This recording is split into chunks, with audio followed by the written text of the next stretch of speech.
You are about to hear Before the Mayflower, A History of the Negro in America, 1619 to 1962, by Lerone Bennett, narrated by John Ridle. This book grew out of a series of articles which were published originally in Ebony magazine. The book, like the series, deals with the trials and triumphs of a group of Americans whose roots in the American soil are deeper than those of the Puritans who arrived on the celebrated Mayflower a year after a Dutch man-of-war deposited 20 Negroes at Jamestown. This is a history of the other Americans, and how they came to North America, and what happened to them when they got here.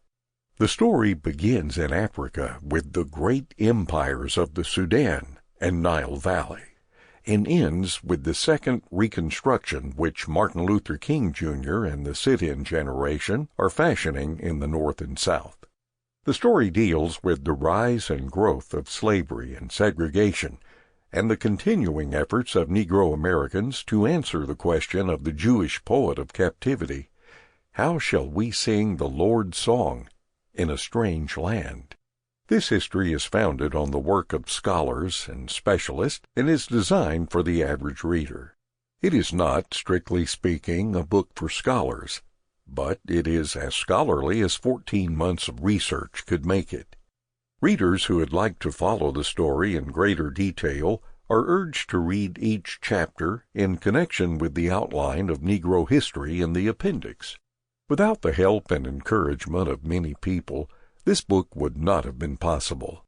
John H. Johnson, president of Johnson Publishing Company, conceived the idea for the series and made it possible for me to spend 14 months researching and writing it. The editors of Johnson Publishing Company were also helpful with suggestions and criticisms. I am especially indebted to the managing editors of Ebony, Herbert Nipson and Arabelle Thompson, and Doris Saunders, Lucille Finney, Basil Phillips, Norman Hunter, Ariel Strong, Herbert Temple, Lacey Crawford, and Robert E. Johnson. I should like to express my appreciation to the personnel of the University of Chicago Library, the Johnson Publishing Company Library, the Hall Branch of the Chicago Public Library, and the Chicago Historical Society. My wife Gloria also has many thanks for her suggestions and understanding.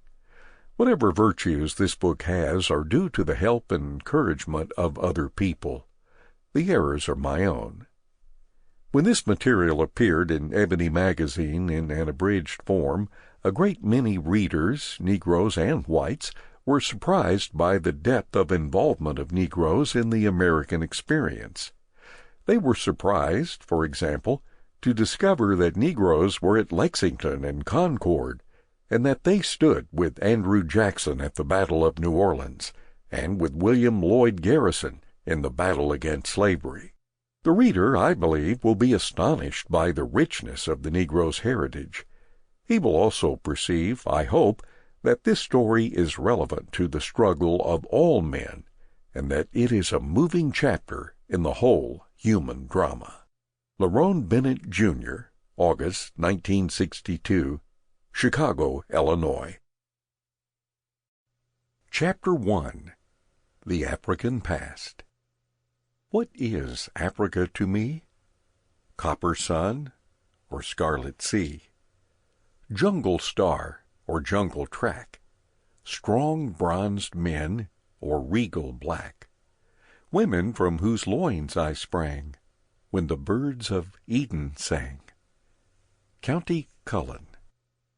A series of revolutionary discoveries has spurred a radical reevaluation of the strong bronzed men and regal black women from whose loins sprang 1 out of every 10 Americans. This reevaluation has yielded a new perspective on African and human history. Africa, long considered the Dark Continent, is now regarded as the place where man first received light. Ancient Africans, long considered primitive and ignorant, are now revealed as creative contributors to Egyptian civilization and builders of powerful states in the Sudan. Sample complete. Ready to continue?